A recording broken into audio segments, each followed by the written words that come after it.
Atomfall has enjoyed just a little over 2 months of praise since its March release, and it's already receiving its first story DLC. Wicked Isle is a moderately sized expansion, adding a new compact island map to explore, as well as some fresh new weapons and skills. Pretty surprising considering the proximity to Atomfall's launch. But is it worth shelling out $20 for this add-on? Well, your mileage may vary, but if you've played the base game, Wicked Isle's story complements the base game well, even if the content itself leaves something to be desired.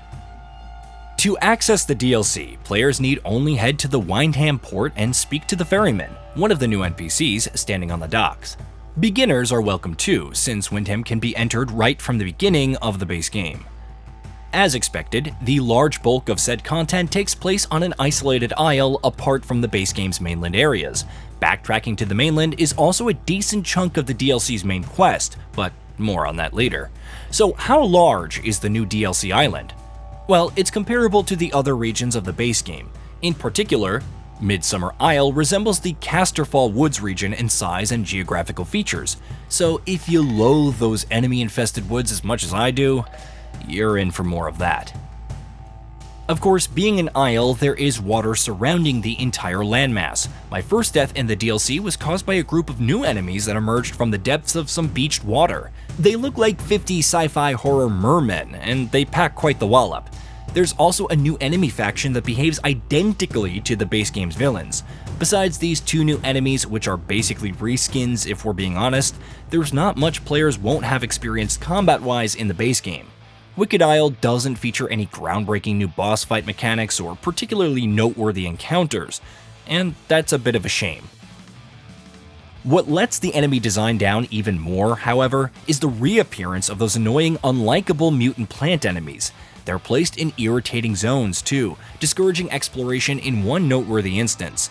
Another small complaint is the higher number of enemy packs patrolling many of the island's landmarks. As I said earlier, Casterfell Woods was my least favorite location in the base game, and man was I disappointed when I happened across similar packs of enemies in yet another wooded area.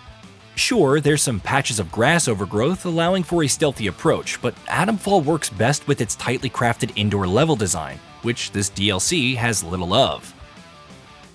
But Midsummer Isle stoops even lower than the lesser regions of the base game. This is because there's no access to the Interchange whatsoever on the island.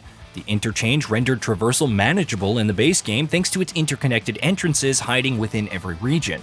Lacking an Interchange entrance is bad for several reasons. For one, you don't have access to your storage tube. All that shiny new loot will have nowhere to go thanks to the severely limited inventory space and no Interchange access. Well, unless you decide to hoof it all the way back to the mainland via ferry. Yes, unfortunately, fast travel options or inventory expansions didn't get added to this DLC. Not that I really needed it in the base game, but again, I had the Interchange to go to and from the various regions. Here on Midsummer Isle, I must manually hoof it to the boat, go through a load screen, and then hoof it from the Wyndham docks. You really feel like traversal's just padding out this DLC. The second reason no Interchange access is bad is due to the backtracking heavy quests within the DLC. And not just any old backtracking, fetch quest backtracking. Yeah, bit of a bummer combo. One of the last steps towards completing the DLC's main quest is finding 4 keys to unlock a crypt. But the game doesn't just give you those key locations, you have to work for them. This is where one of Atomfall's strongest design elements come into play: leads. Turning lead tracking off in the options menu allows the game to organically guide the player to quest objectives. This typically involves clever deduction of written texts, uncovering info from NPC conversations, and good old environmental storytelling. And that mostly stays true in the DLC, even if guidance is a tad less effective this time around.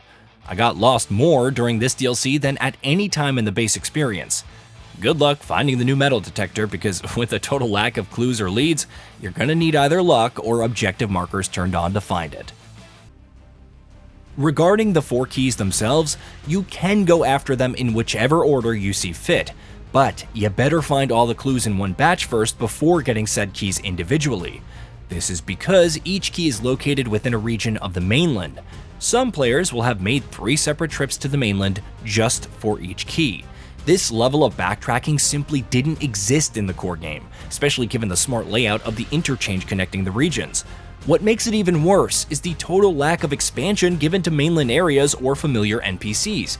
You simply use your newfangled metal detector in an old area of the base game and return back to the island with the quest items. That's it. No recontextualization of prior areas or new dialogue with old NPCs. This fetch quest design exposes the need for an interchange shortcut to the mainland or a fast travel feature update.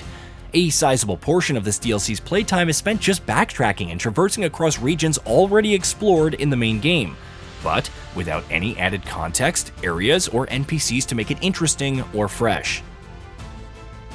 That said, not everything in Wicked Isle is backtracking or reskin content. The new blunderbuss shotgun is fun to shoot, even if ammo is very sparse, and the new daggers and cutlass at least look really cool, even if they don't play any differently from their equivalent from the base game. Players also get access to a new set of skills, which provide resistance and new capabilities relating to various status effects. Decomposition is a particularly enjoyable skill to put points into. It turns enemies into a puff of spores that you can extract upon stealth killing them. How cool is that? I wouldn't say the amount of new items and skills are particularly amazing here or anything, but their quality at least makes up for it, although those new skills sure do cost way too much. Apart from some fancy new gear, players will find side quests and a lot of diaries and notes to sift through, as well as interesting new characters to argue with. Oh, and there's a new ending that players can engage with should they tackle quests and respond to dialogue in a particular way. Speaking of characters, the first one you meet right from the beginning is one of the more intriguing of the bunch. The boatman who ferries you over to the Isle has quite a tragic tale to tell, and his own journey through the course of the DLC earns some amount of empathy. Likewise, the main antagonist of the DLC, if they can be called that, speaks in an Old English tongue that's just ever so delightful to hear. The 1600s events that the player learns about all tie into the main story of Atomfall wonderfully. Wicked Isle provides a clever insight into how a Briton 200 years in the past reacts to Oberon, perfectly complementing how the more modern man with their technology reacts to it in the base game. Still, a good story isn't quite enough to pull this DLC up from its ultimate shortcomings. Considering Wicked Isle is a third $19.99 of the base game's price, I expected a bit more from it. I enjoyed the base game's content more than the DLC's offerings. Fetching a bunch of keys from the old stomping grounds of the base game didn't do Wicked Isle any favors, especially given the lack of fast travel or interchange entrances. Plus, Wicked Isle just doesn't have much meat on its bones. With only a handful of new weapons and skills, there's not a sizable amount of stuff here that I can see roping players back into its world. But it's decent enough to warrant a purchase for fans who really appreciate Atomfall. Wicked Isle is a nice complement to the main game, enhancing and prolonging Atomfall in neat and rewarding ways, but it doesn't necessarily provide a good enough hook to entice new players or bring familiar players back in.